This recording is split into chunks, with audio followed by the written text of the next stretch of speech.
Bismillahirrahmanirrahim. Alhamdulillahirabbil alamin wassalatu wassalamu ala asyrofil anbiya wal mursalin nabiyina wa sayyidina Muhammadin wa ala alihi wa ashabihi ajmain. Baik, para jamaah, kita kembali melanjutkan tentang masalah kumandang azan. Terakhir kita sampai pada pembahasan hadis Abdullah bin Zaid bin Abdi Rabbi radhiyallahu anhu.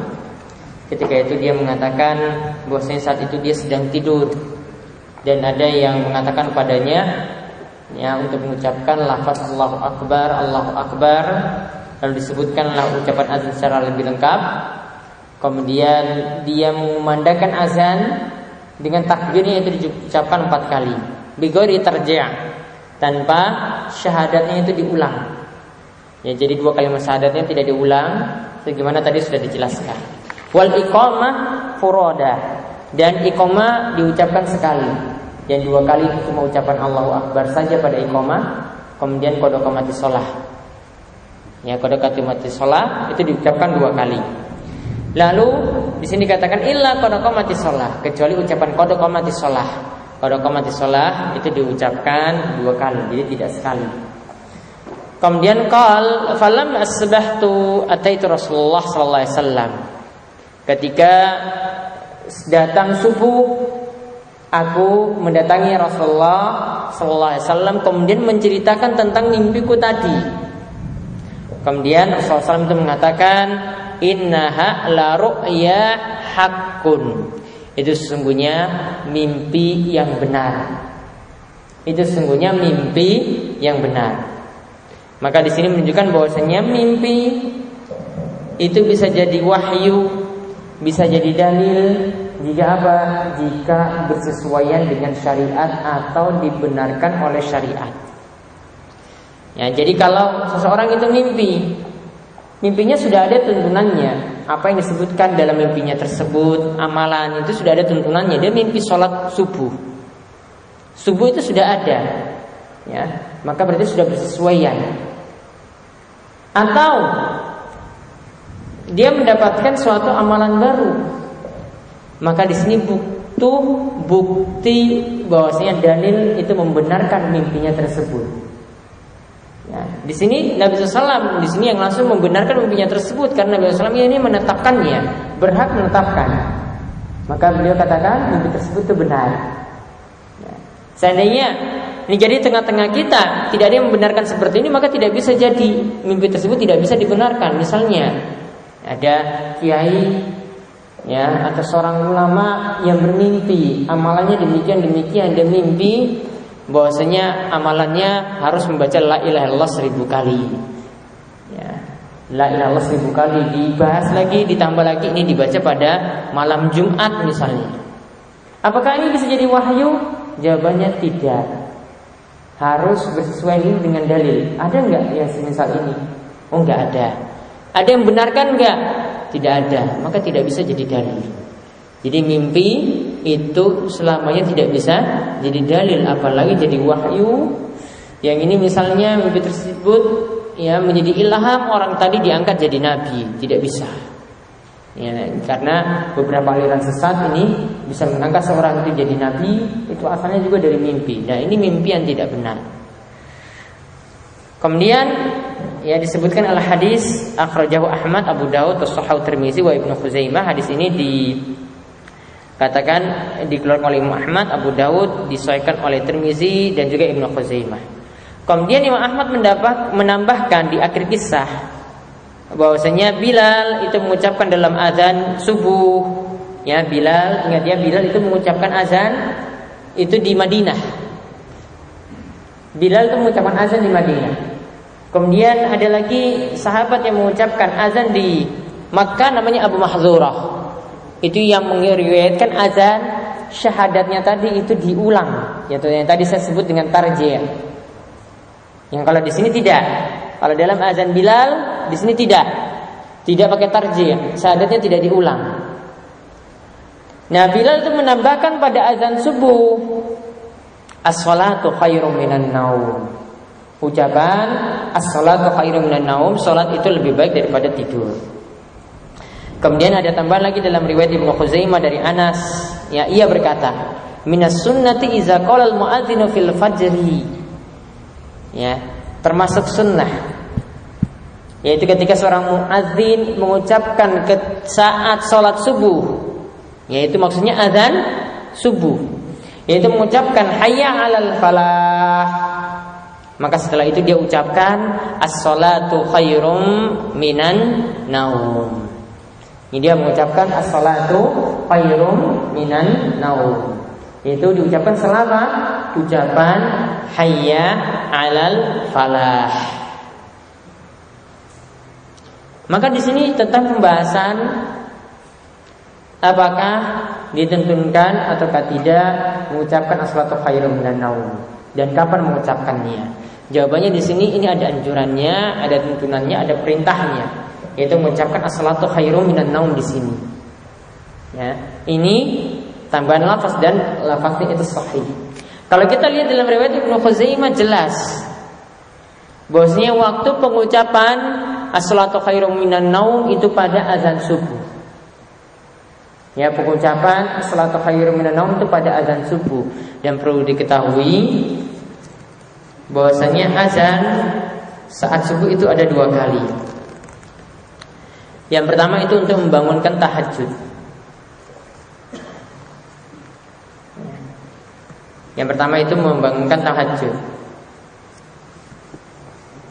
Kemudian yang kedua, ya, yang pertama tadi dikumandangkan oleh Bilal. Yang kedua yaitu untuk menandakan masuknya waktu subuh. Biasanya Ibnu Ummi Maktum.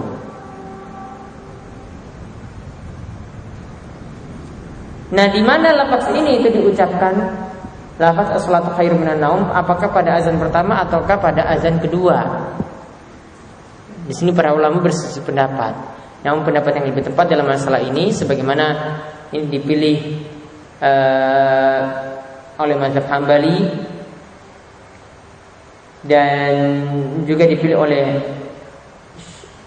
Syekh Ibnu Baz dan Syekh Muhammad bin Shalih Al-Utsaimin, bahwasanya taswib, ini sebutannya itu taswib tadi, ucapan as-sholatu khairum minan naum diucapkan pada azan subuh dengan beberapa alasan. Yang pertama,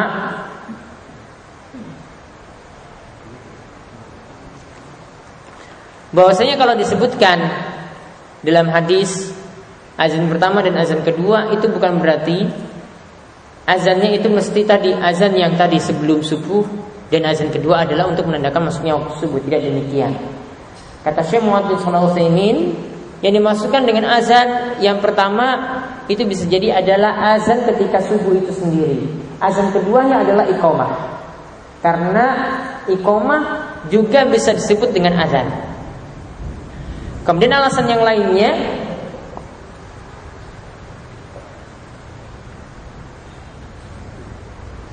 bahwasanya ucapan as-sholatu khairum minan naum, as-sholatu khairum minan naum lebih pantas diucapkan kapan? Apakah untuk bangunkan sholat sunnah ataukah sholat wajib yang lebih utama? Kita katakan sholat lebih baik daripada tidur tadi. Kalau ini ditetapkan untuk sholat sunnah itu bukan paksaan. Orang mau bangun sholat malam ataukah tidak, ya terserah dia. Tapi kalau sholat subuh wajib bangun. Sehingga kalau mengucapkan as-sholatu khairum minan naum lebih pasnya itu kapan? Lebih pasnya ketika azan subuh. Ya, karena di situ bisa jadi memaksa orang untuk bangun. Sholat itu lebih baik daripada tidur. Nah, ini alasan juga yang menunjukkan bahwasanya yang dimaksudkan dengan azan yang tempat diucapkan as-sholatu khairum minan naum yaitu pada azan masuk subuh. Dan ini sudah dipraktekkan di tengah-tengah kita, ya. Maka dari itu, kalau ini sudah ada di sini, maka tidak perlu lagi diubah-ubah. Ya, sebagian jamaah itu sengaja merubah yang sholatu khairum minan naum itu nanti letaknya itu sebelum azan subuh, tapi azan yang pertama juga tidak dikumandangkan. Ya, azan yang pertama tidak dikumandangkan. Azan yang kedua ketika menandakan masuk waktu subuh, dia tidak memakai as-sholatu khairum minan naum. Ini tidaklah tepat. Ini membuat was-was orang. Kalau ini sudah berlaku di sini dan ini tidak ada masalah, maka seperti itu diterapkan juga tidak ada masalah. Dan lafaz yang dibawakan oleh Ibnu Hajar tadi dari hadis Ibnu Khuzaimah itu sudah sangat tegas menunjukkan bahwasanya lafaz as-salatu khairum minan naum adanya pada azan subuh, bukan yang sebelumnya. Ya, bukan yang sebelumnya. Nah, itu yang menunjukkan tentang tata cara azan. Dan di selengkapnya insya Allah akan kita bahas pada pertemuan berikutnya. Masih ada satu hadis lagi dari Abu Mahdhurah, yaitu dia itu muazzin di Mekah. Ya, nanti akan dijelaskan juga tentang tata cara azan, ya, apa yang mesti diucapkan. Ada pertanyaan sebelumnya?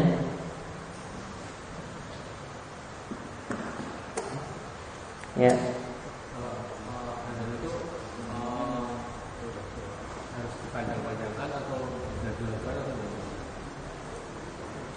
Aslinya boleh dilagu-lagukan, artinya nadanya itu bisa diperbagus. Tetapi harus tetap memperhatikan panjang pendek sesuai dengan ucapan azan tersebut. Ya. Ada lagi?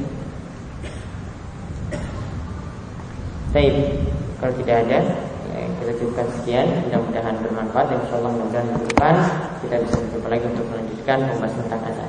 Wassalamualaikum warahmatullahi wabarakatuh.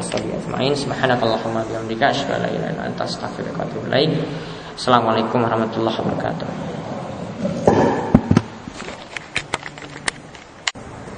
Bismillahirrahmanirrahim. Assalamualaikum warahmatullahi wabarakatuh. Innal hamdalillah nahmaduhu wa nasta'inuhu wa nastaghfiruh wa na'udzu billahi min shururi anfusina wa min sayyiati a'malina. Man yahdihillahu fala mudilla lahu wa man yudlil fala hadiya lahu. Wa asyhadu an la ilaha illallah wahdahu la syarika lahu wa asyhadu anna Muhammadan abduhu wa rasuluh. Allahumma shalli ala nabiyyina wa sayyidina Muhammadin wa ala alihi wa ashabihi ajma'in. Baik, ikhwan fillah wa akhwati fillah rahimani wa rahimakumullah. Alhamdulillah pada kesempatan kali ini 17 Rabiul Tsani 1435 Hijriah, Allah masih memberikan kita nikmat, masih memberikan kita kesempatan untuk kembali berkumpul di majelis ini dalam rangka mengkaji hadis-hadis Nabi sallallahu alaihi wasallam dari kitab Bulughul Maram karya Ibnu Hajar Al-Asqalani. Dan kali ini kita masuk pada pembahasan yang baru, lanjutan dari kemarin, yaitu tentang bab azan. Ya, tentang bab azan atau masalah azan. Ikhwani fillah wa akhwati fillah rahimani wa rahimakumullah. Kemarin satu hadis kita bahas tentang tata cara azan. Dan saat ini kita akan melanjutkan dengan tata cara azan yang kedua yang disampaikan dalam hadis Abu Mahdhurah. Itu disebutkan dalam hadis ini hadis nomor 3 dari bab azan, tentang sifat azan dari Abu Mahdhurah, yaitu dari Abu Mahdhurah radhiyallahu anhu yang mengatakan bahwasanya anna Nabiy sallallahu alaihi wasallam allamahul azan, bahwasanya Nabi sallallahu alaihi wasallam itu pernah mengajarkan kepada Abu Mahdhurah itu azan. Fa dzakara fihi tarji', dan ketika itu disebut dalam azan itu ada tarji', yaitu lafaz syahadatain itu diulang. Lafaz syahadatain itu diulang. Jadi ini beda dengan cara yang disebutkan sebelumnya, yang disebutkan dalam hadis sebelumnya. Yaitu kalau hadis sebelumnya itu dari Abdullah bin Zaid bin Abdi Rabbih, ya. Ini berbeda dengan tata cara azan dari Abu Mahdhurah. Hadis ini diriwayatkan oleh akhrajahu Muslim, dikeluarkan oleh Imam Muslim, walakin dzakara takbir di awalihi marratain faqat. Akan tetapi di awal azan itu disebutkan takbirnya cuma 2 kali saja. Maka di sini berarti tata caranya, kalau disebutkan takbir di awal 2 kali, maka nanti azannya, ya, dari azan Abu Mahdhurah di sini berarti dia ucapkan Allahu Akbar 2 kali. Lafaz takbirnya 2 kali. Kalau yang biasa kita kumandangkan takbirnya berapa kali? 4. Allahu Akbar, Allahu Akbar. Lalu Allahu Akbar, Allahu Akbar 4 kali. Namun di sini 2. Lalu setelah itu ucapkan syahadat sama ya, asyhadu alla ilaha illallah. Lalu asyhadu alla ilaha illallah 2 kali. Lalu ditambah lagi asyhadu anna Muhammadar Rasulullah. Asyhadu anna Muhammadar Rasulullah. Kemudian summa ya'ud. Lalu Abu Mahdzurah itu mengulang syahadat tadi lagi. Ya. Tadi yang pertama itu dengan suara ya pelan, yang kedua ini dengan suara keras. Ya, yang pertama itu dengan suara pelan, yang kedua ini dengan suara keras. Maka diulang lagi, syahadatnya diulang lagi. Asyhadu alla ilaha illallah, asyhadu alla ilaha illallah, asyhadu anna Muhammadar Rasulullah, asyhadu anna Muhammadar Rasulullah. Takbir 2. Lalu syahadatnya pertama syahadat la ilaha illallah 2 kali. Lalu syahadat anna Muhammad Rasulullah 2 kali. Ya, berarti 4 kan, syahadat 4. Berarti diulang lagi 4 lagi kan, berarti 8. 8 tambah takbirnya 2 tadi dibuka jadi 10. Kemudian yang berikutnya sama. Hayya 'alas shalah, hayya 'alas shalah 2 kali 12. Ya, hayya 'alal falah, hayya 'alal falah 2 kali lagi 14. Kemudian ditambahkan ya setelah itu apa? Allahu Akbar, Allahu Akbar 16. Ditambah lagi dengan la ilaha illallah 17. Kalau yang kemarin dari hadis Abdullah bin Zaid berapa lafaznya? Berapa lafaznya kemarin? 15. Azan yang biasa kita kumandangkan itu dengan 15 lafaz. Kalau yang Abu Mahdzurah 17 lafaz. Tadi perbedaan yang mencolok adalah ya takbirnya itu cuma 2 kali yang pertama. Kalau kita 4 kali. Kemudian syahadatain 2 kalimat syahadat itu diulangi. 2 kalimat syahadat itu diulangi. Kemudian di sini katakan rawahul khamsah fadzakaruhu murabba'an. Ya. Dan ini dikeluarkan yang 5 dan mereka menyebutkan bahwasanya disebutkan juga lafaz 4 kali seperti itu. Jadi di sini hadis dari Abu Mahdzurah ini menunjukkan ada tata cara azan yang lainnya. Manakah yang dipilih di sini? Apakah kita memakai Abdullah bin Zaid tadi ataukah hadis dari Abu Mahdzurah? Jawabannya kedua-duanya itu boleh dipakai. Namun dengan catatan jika di suatu negeri, di suatu tempat sudah terbiasa dengan azan dari Abdullah bin Zaid yang biasa kita dengar, maka praktekkan seperti itu. Karena kalau dipraktekkan ya dengan lafaz tadi dari Abu Mahdzurah, nanti dibilang wah ini aliran apa lagi, kok azannya itu aneh. Saya belum pernah dengar seperti itu. Ya belum pernah dengar karena dia nggak pernah kaji. Jamaah-jamaah kita kan nggak pernah mengkaji seperti itu.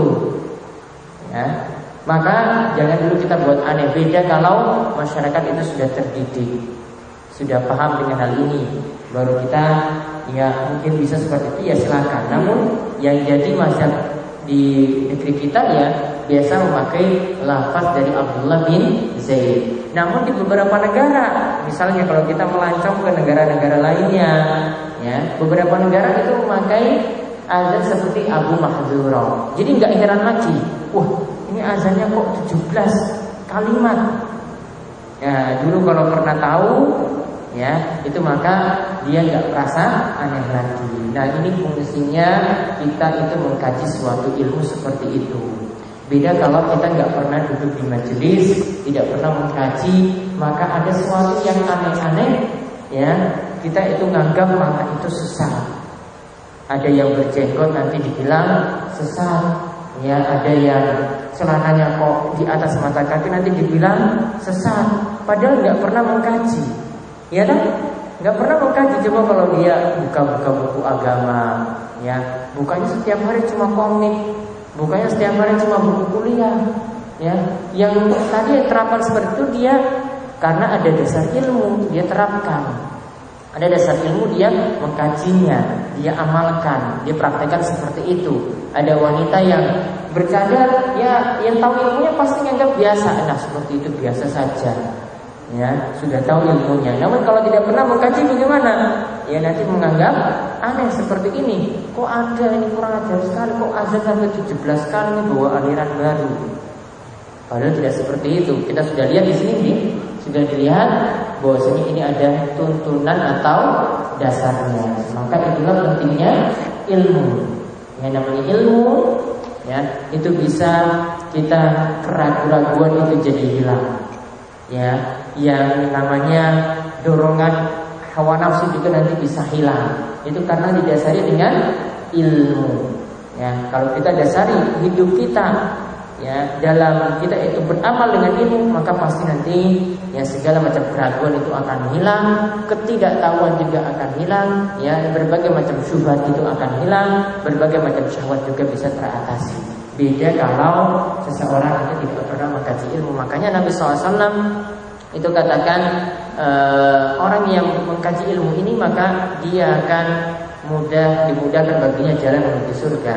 Man salaka tariqan yaltamisu fi ilman sahalallahu bi tariqan ilal jannah. Barang siapa yang menempuh jalan untuk menuntut ilmu, ya walaupun lagi ya dapat musibah ya dengan hujan abu vulkanik, tapi tetap berusaha untuk mengkaji ilmu walaupun banyak tantangan seperti itu, ya. Barang siapa menempuh jalan untuk menuntut ilmu, ya mengkaji suatu ilmu, maka kata Nabi SAW dia akan dimudahkan jalannya menuju surga. Ya dimudahkan jalan menuju surga. Karena dengan mengkaji ilmu ini diberitahu bagaimana jalan menuju surga. Atau dengan ilmu ini juga yang nanti memasukkan dia ke dalam surga. Ini pentingnya orang untuk belajar itu seperti itu. Makanya kalau mau ingin masuk surga dengan mudah, ya maka harus belajar. Maka harus ikut di majelis ilmu. Tidak cukup cuma beramal saja tapi tidak mengerti tuntunannya. Tidak cukup untuk banyak ibadah, banyak sholat malam, banyak sholat duha, tetapi tidak didasari ilmu sama sekali. Maka betapa banyak orang yang tidak mengkaji ilmu, dia sesat di jalan. Ketika sudah beramal, baru bertanya-tanya, ini sholat duha saya ini benar ataukah tidak? Ya, ini sholat malam saya ini benar ataukah tidak? Harusnya kan yang dijadikan prinsip adalah ilmu dulu baru amal. Makanya para ulama itu sering mengatakan al ilmu imamul amali wal amalu tabi'uhu. Ilmu itu adalah imamnya beramal. Jadi imam itu selalu ada di depan. Jadi ilmu yang ada di depan, ya. Amalan itu yang ada di belakang. Amalan itu yang jadi makmum. Wal amalu tabi'uhu, amalan itu yang ikuti ilmu tadi. Jadi kalau mau beramal itu harus pakai ilmu. Yang mau menginginkan dunia harus dengan ilmu, mau menginginkan akhirat juga harus dengan ilmu. Ya, ini pentingnya. Kenapa kita mengkaji seperti ini? Supaya tadi kita kembali ya mengangkat keraguan-keraguan yang ada dan supaya tidak salah paham tentang amalan-amalan yang ini mungkin terasa bagi kita itu aneh. Kemudian selanjutnya lagi ada hadis dari Anas bin Malik radhiyallahu anhu. Ia berkata, Umira Bilalun ayyashfa'al adzan wa yutiral iqamah illal iqamah, ya. Yakni qawluhu qad qamatis shalah, muttafaqun alaihi wa lam yadhkur Muslim al-istisna'ah. Wa li Nasa'i amara Nabi sallallahu alaihi wasallam Bilal. Yaitu dari Anas bin Malik radhiyallahu anhu, ia berkata, Bilal itu pernah diperintah ketika mengumandangkan azan, ya, genapkanlah atau ucapkanlah azan itu dua kali. Namun di sini ada pengecualian untuk azan pada lafaz yang pertama Allahu Akbar itu 4 kali. Ini juga masih yashfa'a, masih genap. Jadi disuruh genapkan. Ya, setelah itu Setelah lafaz Allahu Akbar 4 kali, lalu lafaz syahadat la ilaha illallah 2 kali. Lafaz syahadat asyhadu anna Muhammadar Rasulullah 2 kali. Kemudian hayya 'alas shalah 2 kali, hayya 'alal falah 2 kali, Allahu Akbar 2 kali.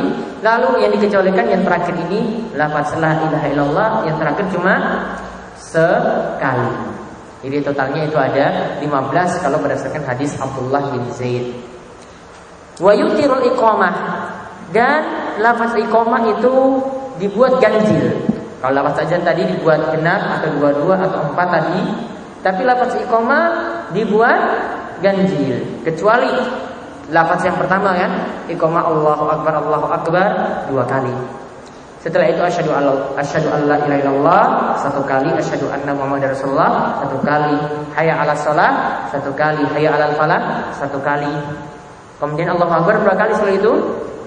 Qad qamati shalah dulu ya. Qad qamati shalah 2 kali. Ya, Allahu Akbar 2 kali, la ilaha illallah 1 kali. Mayoritas dari lafaz iqamah itu ganjil.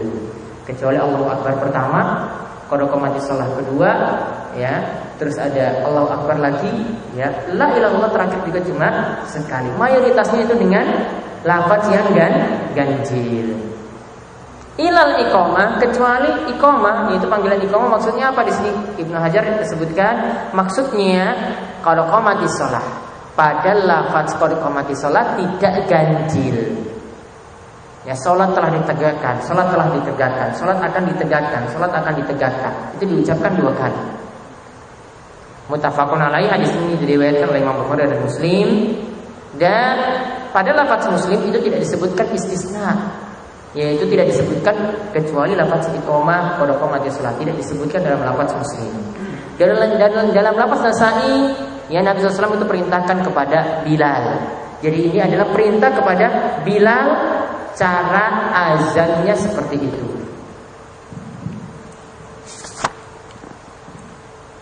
Maka di sini juga dijelaskan tentang tata cara azan, ya, tata cara azan. Untuk azan itu dengan bilangan ganjil, kemudian iqamah itu dengan, ya, bilangan kalau azan dengan bilangan genap, kalau iqamah dengan bilangan ganjil. Nah, tata cara azan secara umum itu seperti itu. Kemudian kita lihat lagi hadis berikutnya, ya, hadis yang kelima dalam bab azan ini dari Abu Juhaifah. Abu Juhaifah, ya, dari Abu Juhaifah radhiyallahu anhu, ya, ia mengatakan ra'aitu Bilalan mu'azzinu wa atatabba'u fahu hahuna wa hahuna wa isba'ahu fi udhunaihi, rawahu Ahmad wa Tirmizi wa sahahahu. Hadis ini menjelaskan tentang tata cara azan, yaitu bagaimana gerakan muadzin saat itu. Apakah dia tetap pandang ke depan terus ketika azan, atau kepalanya menggok ke kanan, menggok ke kiri? Maka di sini kita lihat bagaimana tuntunan Nabi SAW dalam hal ini. Tuntunan Nabi SAW dilihat bagaimana? Lihat pada sahabat yang mempraktekkan azan. Ya, kita lihat pada para sahabat yang mempraktekkan azan. Kita lihat di sini Abu Juhaifah katakan, aku lihat Bilal ketika mau mengumandangkan azan, ya, mengumandangkan azan. Aku melihat Bilal mengumandangkan azan. Kemudian, ya, wa atatabba'u fahu, dan aku, ya, mengikuti mulutnya. Lalu gitu hahuna wa hahuna, aku melihat, dan ketika itu aku melihat mulutnya hahuna wa hahuna, yaitu ke kanan dan ke kiri. Nanti ada pada lafaz yang lain. Wa isba'ahu fi udhunaihi, dan jarinya itu ada di dalam telinganya. Ya, jadi dalam telinganya. Jadi bukan taruh seperti ini, bukan telapak tangannya saja menutup telinga, tapi apa? Ada jari yang ada dalam telinga.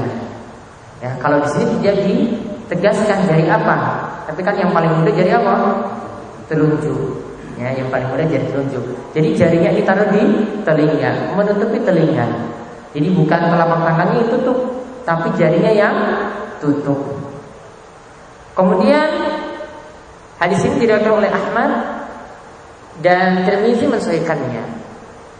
Kemudian lihat lagi dalam lafaz dari Ibnu Majah ada lafaz wajah ala isba'aihi fi uzunaihi. Dan Bilal itu menjadikan jarinya, yaitu dua jarinya di telinganya. Jadi ada jari satu di telinga kanan, ada jari satu di telinga kiri.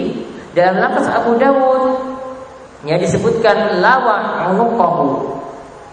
Beliau memalingkan lehernya, memutar lehernya. Lama balagha ya, yaitu ketika sampai pada lafaz hayya 'alas shalah.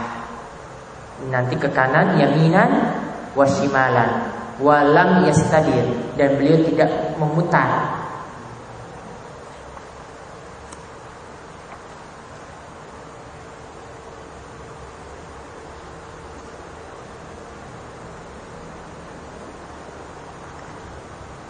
Yang dimaksudkan di sini beliau tidak memutar, badannya nggak ikut memutar, cuma kepalanya saja. Ya, badannya tidak ikut memutar. Ya, kalau kita memutar kan biasanya pakai badan, kalau ini cuma kepalanya saja yang mutar.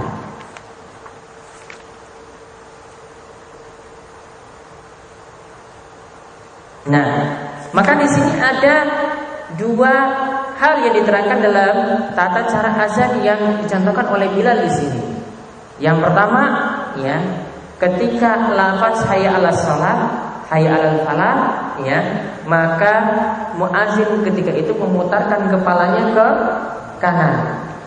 Ya, hayya 'alas shalah ke kanan, kemudian lafaz hayya 'alal falah ke kiri. Tapi kalau dalam hadis ini tidak disebutkan tegas hayya 'alas shalah itu ke kanan, hayya 'alal falah ke kiri. Berarti kalau mau hayya 'alas shalah dia ke kanan, habis itu hayya 'alas shalah yang kedua dia ke kiri, ya boleh. Karena di sini tidak ditegaskan. Ya. Namun kalau mau praktekkan juga bisa hayya 'alas shalah nanti ke kanan, ya. Dia cuma putar saja hayya 'alas shalah. Kemudian putar lagi hayya 'alas shalah, tanpa badan berputar ya, cuma kepala. Lalu hayya 'alal falah. Ya. Kemudian diputar lagi hayya 'alal falah. Ya, jadi caranya seperti itu. Kemudian dicontohkan lagi oleh Bilal di sini mengenai posisi apa? Jari tadi. Jari itu dimasukkan di dalam telinga. Satu jari itu dimasukkan dalam telinga. Nah, ini ada dua tata cara yang disebutkan dalam praktek Bilal di sini. Dan hadis ini kata Ibnu Hajar wa aslu fi shahihain. Asal dari hadis ini terdapat dalam Sahihain, yaitu Sahih Bukhari dan Muslim. Dan di sini juga menunjukkan bagaimana para sahabat. Abu Juhaifah saja lihat di sini dia sangat semangat sekali ingin tahu bagaimana tata cara azan yang benar, atau tata cara azan yang dicontohkan. Dia ingin tahu langsung dari Bilal, di mana Bilal ya ini yang diajarkan azan oleh Nabi Sallallahu Alaihi Wasallam.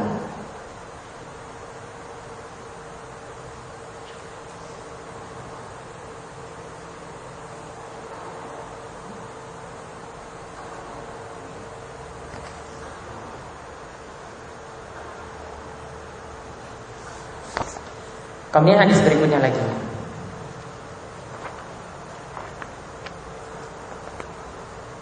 Yaitu hadis nomor 6 dari Abu Mahdhurah juga. Tadi dari Abu Juhaifah, sekarang dari Abu Mahdhurah. Yaitu tentang disunahkan yang mengumandangkan azan itu memiliki suara yang bagus. Yang mengumandangkan azan itu memiliki suara yang bagus. Di sini ada hadis dari Abu Mahdhurah radhiyallahu anhu bahwasanya Nabi sallallahu alaihi wasallam ya a'jabahu sautuhu. Ya, Nabi sallallahu alaihi wasallam itu sangat mengagumi suaranya Abu Mahdhurah. Ya, sangat mengagumi suaranya Abu Mahdhurah. Fa'allamahul adzan, maka ketika itu Nabi sallallahu alaihi wasallam mengajarkan karena tahu Abu Mahdhurah itu punya suara yang bagus. Ya, beliau mengajarkan kepada Abu Mahdhurah itu adzan. Hadis ini rawahu Ibnu Khuzaimah, diriwayatkan oleh Ibnu Khuzaimah. Maka di sini mengajarkan ya satu faedah yang penting yang bisa kita ambil dari hadis ini, disunahkan. Karena ini dipilih oleh Nabi SAW yang memilih Abu Mahdhurah, maka disunahkan jika ingin mengangkat muadzin, tukang azan, maka dipilih yang punya suara yang bagus. Di sini karena apa? Karena kalau dengan suara yang bagus, orang-orang akan lebih tertarik pergi ke masjid. Coba bayangkan jika suaranya itu sudah serak, ya, apalagi suaranya itu sudah sepuh, ya, malah nanti jadi orang tertawa ketika dengan azan seperti itu. Padahal ini panggilan yang mulia. Dalamnya ada panggilan tauhid la ilaha illallah, supaya kita mengagungkan Allah, mengesahkan Allah dalam ibadah. Ada panggilan, ya, juga dalamnya adalah kita bersaksi Muhammad itu adalah utusan Allah. Berarti kita mengikuti tuntunan Nabi SAW dalam ibadah kita, ya. Juga ada panggilan untuk sholat, ada panggilan untuk meraih kebahagiaan, ya. Ada panggilan untuk mengagungkan Allah Subhanahu Wa Taala. Dan kalau dengan lafaz yang punya makna yang bagus seperti ini dipanggil dengan orangnya suara yang kurang bagus, tentu saja, ya, lafaz yang mulia tetapi, ya, panggilannya tidak bagus, maka nanti orang tidak akan tertarik untuk memenuhi panggilan tersebut. Namun di sini dengan catatan, suara yang bagus di sini bukan berarti dilagu-lagukan sampai keluar dari makna yang sebenarnya atau keluar dari, ya, hukum tajwid. Atau istilahnya para ulama istilahkan dengan lahan. Ada salah pengucapan karena matnya terlalu panjang, ya, matnya terlalu panjang, terlalu berlebihan. Tetap memperhatikan hukum-hukum tersebut, ya, tetap memperhatikan hukum-hukum tersebut. Seperti misalnya ada perkataan dari Ibnul Jauzi, beliau mengatakan karya Malik bin Anas wa ghairuhu minal ulama at-talhin fil azan karahiyatan syadidatan li'annahu yakhruju an mawdi'i ta'dhim ila musyabbatil ghina. Ibnu Jauzi mengatakan Malik bin Anas dan ulama yang lainnya itu melarang adanya talhin, ya, talhin, lahan ketika mengumandangkan azan, dan mereka sangat keras melarangnya. Yang dimaksudkan lahan itu apa? Ya, di sini beliau lihat, kita akan dapat lihat nanti di kalimat selanjutnya. Karena namanya lahan itu mengeluarkan dari pengagungan kepada Allah Subhanahu Wa Taala. Karena dalam lafaz azan itu berisi pengagungan kepada Allah. Nah, beralih dari pengagungan malah ke musyabahatil ghina, yaitu jadinya mirip-mirip dengan lantunan-lantunan musik. Jadi tidak boleh seperti dilakukan. Lahan itu maksudnya dilakukan, mendayu-dayu, ya, sampai keluar dari tajwid yang semestinya. Matnya yang seharusnya 2 kok dilebihkan, atau matnya yang semestinya 6 kok malah dipendekkan, ya. Harus diperhatikan juga tentang masalah, ya, tajwid, ya, panjang pendeknya ketika mengumandangkan azan.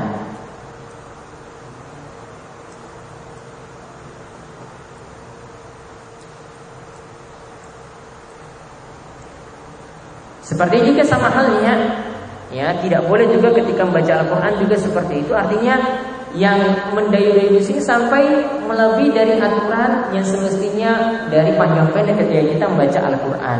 Kalau cuma matnya cuma 2, ya baca 2, jangan sampai lebihkan. Kalau matnya itu 6, ya dibaca 6, jangan sampai kurang dari 6. Nah, ini yang dimaksudkan adanya lahan yang terlarang ketika kita mengumandangkan azan. Kemudian hadis yang berikutnya lagi, hadis yang ke-7 dan ke-8 tentang azan dan iqamah pada sholat Id. Apakah ada azan dan iqamah ketika sholat Id, baik sholat Idul Fitri maupun sholat Idul Adha? Nah, diterangkan di sini ada hadis dari Jabir bin Samurah radhiyallahu anhu. Ia berkata, "Sholaitu ma'an Nabi sallallahu alaihi wasallam al-Idain." Aku pernah melaksanakan sholat Idul Fitri dan Idul Adha, Aidain, Idul Fitri dan Idul Adha bersama Nabi SAW. Ghairu marrah wala marratain, bukan hanya sekali atau 2 kali. Artinya sudah sering dia melakukan sholat Id bersama Nabi SAW. Namun ketika itu bighairi adzanin wala iqamatin, tidak ada kumandang azan, tidak ada panggilan iqamah. Ketika ingin manggil jamaah tidak pakai azan. Ketika ingin melaksanakan sholat tidak pakai iqamah. Hadis ini riwayat Muslim, diriwayatkan oleh Imam Muslim. Wa nahwu fil muttafaqi alaihi, dan ada hadis semacam itu yang disepakati oleh Bukhari dan Muslim, yaitu dari Ibnu Abbas radhiyallahu anhuma dan sahabat yang lainnya.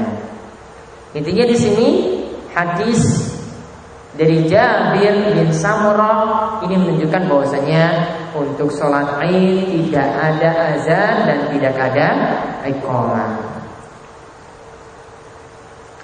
Kemudian hadis berikutnya lagi, hadis ke-9 dalam bab ini, yaitu hadis yang membicarakan tentang azan dan iqamah bagi sholat yang telat. Jadi misalnya kita satu rombongan itu telat untuk sholat, apakah ketika itu tetap ada azan, tetap ada iqamah? Ini yang dibahas dalam hadis ini, yaitu hadisnya dari Abu Qatadah fil hadis tawil, dalam hadis yang panjang. Dalam hadis tersebut disebutkan fi naumihim anis sholat, yaitu mereka pernah tertidur ya sehingga telat sholat. Berarti di sini menunjukkan bahwasanya ini kalau seseorang itu tertidur dari sholat ini adalah suatu uzur. Uzur artinya ketika dia bangun dia tetap mengerjakan sholat. Ya, berarti kalau ini uzur, ini bukan kesengajaan. Sengaja jika diatur, misalnya subuhnya sudah diatur, ya saya bangun jam 6 saja. Jam 6 sekarang sudah terbit matahari. Waktu sudah selesai. Kemarin kita sudah bahas waktu azan, waktu sholat subuh itu adalah sampai kapan? Matahari terbit. Ya. Kalau diatur seperti sudah di setel, sudah di setting alarmnya bangun jam 6 untuk sholat subuh. Nah ini berarti meninggalkan sholat dengan sengaja. Atur-atur, wah kan 6 nanggung kan nanti biar langsung berangkat kuliah, tidak ada waktu untuk tidur lagi. Kalau atur dengan sengaja seperti ini berarti apa? Meninggalkan sholat. Sama seperti dia itu meninggalkan sholat dengan sengaja atau mengerjakan sholat di luar waktunya. Kalau dia tetap sholat ketika itu, berarti dia mengerjakan sholat di luar waktunya dengan sengaja. Kalau mengerjakan sholat di luar waktunya dengan sengaja, itu seperti yang tercela dalam surat Al-Ma'un, fawailul lil musallin alladzina hum an sholatihim sahun. Celakalah orang yang sholat. Orang yang sholat itu celaka. Apalagi orang yang nggak pernah sholat. Namun orang yang sholat di sini apa yang celaka? Ya, alladzina hum, yaitu mereka an sholatihim sahun, yang dari sholat mereka itu lalai. Sa'ad bin Abil Waqqas itu mengatakan yang namanya lalai di sini adalah mengerjakan sholat sampai di luar waktunya. Ya, mengerjakan sholat sampai di luar waktunya. Subuh dikerjakan ketika matahari sudah terbit. Sengaja, karena alarmnya disetting seperti itu, berarti apa? Terkena ayat ini, dapat celaan. Dikatakan celaka, walaupun dia sholat dia celaka. Nah lihat di sini, ketika mereka telat, ketika itu summa azana Bilal lalu mengumandangkan azan. Bilal ketika itu mengumandangkan azan. Saat Bilal mengumandangkan azan, fasallah Rasulullah SAW. Lalu setelah itu Rasulullah SAW melaksanakan sholat.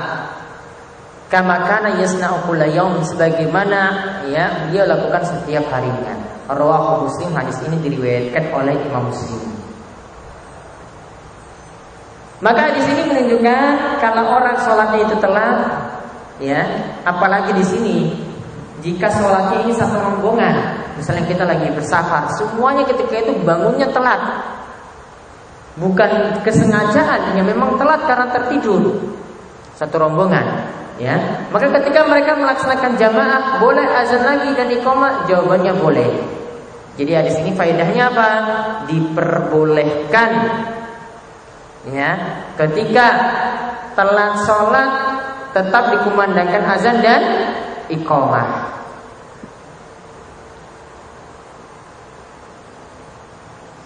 Ini berarti untuk jamaah, ya. Jamaah misalnya satu kampus di sini semuanya telat subuh. Maka ketika telat, ya azannya misalnya jam 4:15, telatnya itu jam 5, tetap dikumandangkan apa? Azan dan iqamah berdasarkan hadis ini. Namun kalau sudah ada azan dan iqamah sebelumnya, cuma orang ini saja sama yang telat sama temannya satu kamar, 2 orang yang telat, subuh sudah dilaksanakan, azan dan iqamah sudah ada. Maka di sini masalah lain lagi. Ini tentang orang yang nyusul jamaah, apakah perlu azan lagi ataukah iqamah. Sini para ulama ada yang mengatakan tetap dia azan, tetap setelah itu dia iqamah. Ada yang katakan ya iqamah saja sudah cukup. Nah, walau alam yang paling bagus iqamah saja jika sudah ada azan sebelumnya. Dia saja yang telat. Kalau yang ini hadis ini berlaku untuk apa? Semua jamaahnya itu telat. Karena di sini dikatakan mereka semuanya tertidur, nggak ada satupun yang bangun. Maka tetap ada apa? Ada azan. Setelah itu ada iqamah.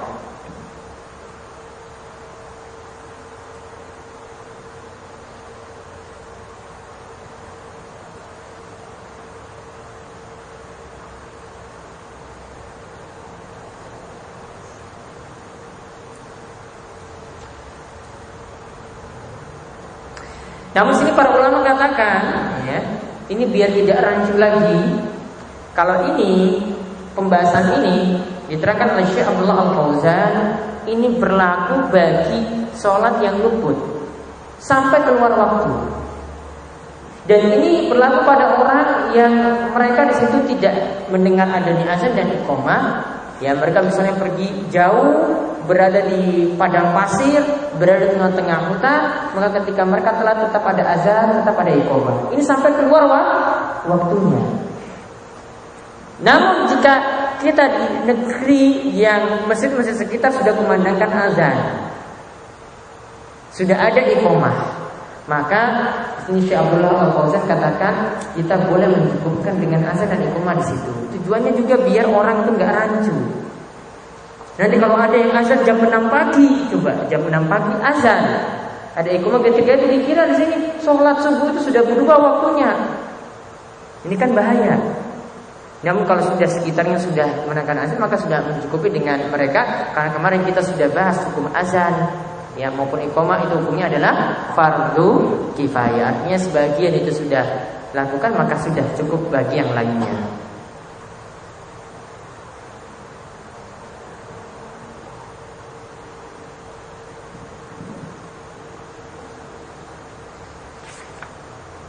Sudah azan?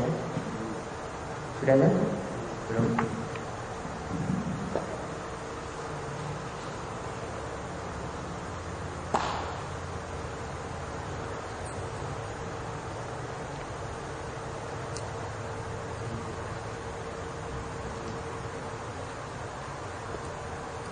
Kemudian hadis berikutnya lagi tentang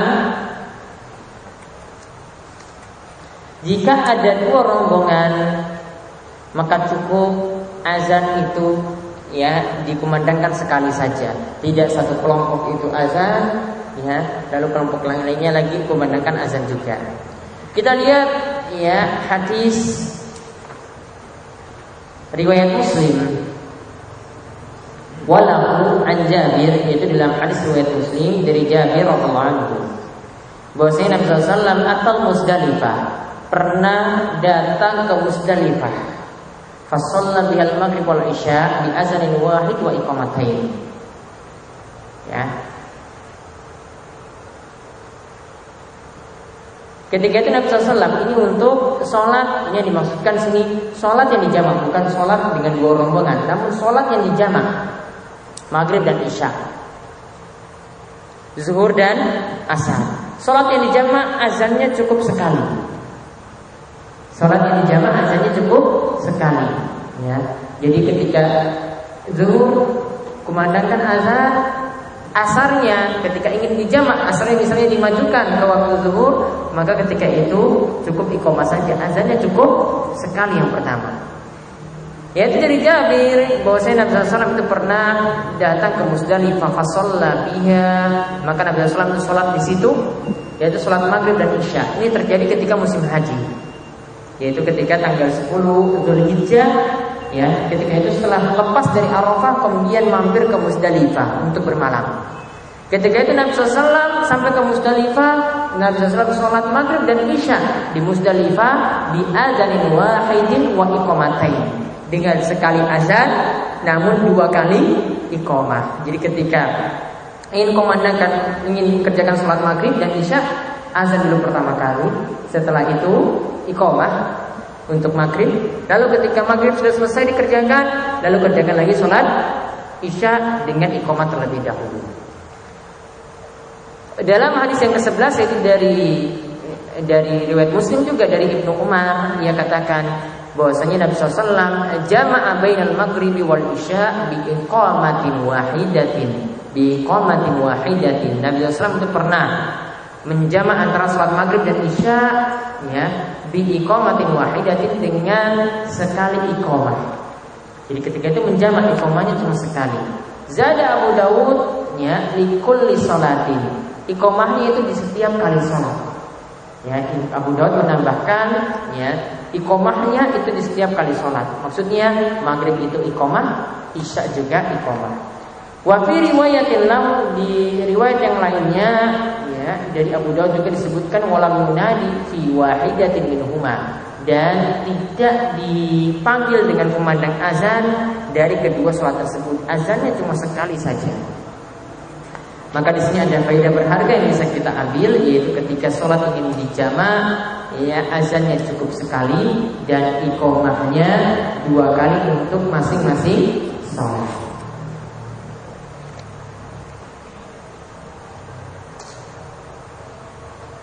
Dan insyaallah nanti untuk hadis berikutnya lagi kita akan bahas setelah sholat isya. Sallallahu alaihi wa sallam.